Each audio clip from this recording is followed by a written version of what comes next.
ගත සුබම සුබ දවසක් මගේ උන් ටික හැමෝටම උඹලා ටික පරිස්සමෙන් නේද?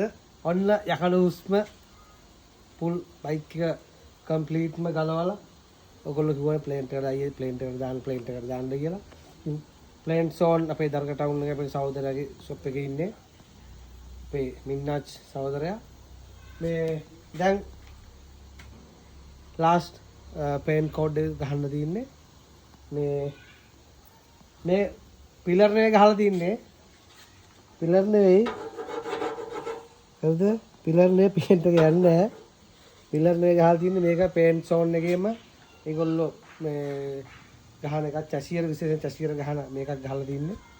මට කියන්න බෑ ඒක. මේක මේ පිලර් නෙවෙයි.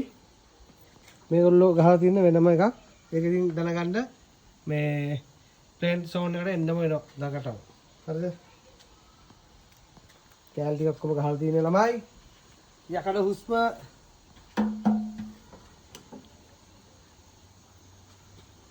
මේ එන අපි ලාස්ට් පේන් කෝඩ් එක ගහලා වීඩියෝ දාන්න. ඒකයි මෙච්චර මේ ටිකක් දවස් ගියා මින්නාස් ගොඩක් බිසි. මේක එයාගේ බයික් විතර එයා පේන් කරන්නේ. මේ මොකද ලංකාව මාධ්‍ය කරන බයික් එකක් කිව්වා. එහෙම ආවට ගියාට පේන් කරන්න බෑ කිව්වා. මේ මම බරුණුත් ඇහුවා බයික් එක ඉක්මනින් ඉඳලා. ඉතින් යකඩ හුස්ම ආදරේ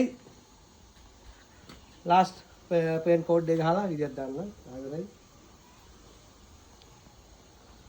දැන් කියපල්ලා බලන්න මලකඩ හුස්ම කියලා. තේරෙනවද මලකඩ හුස්ම?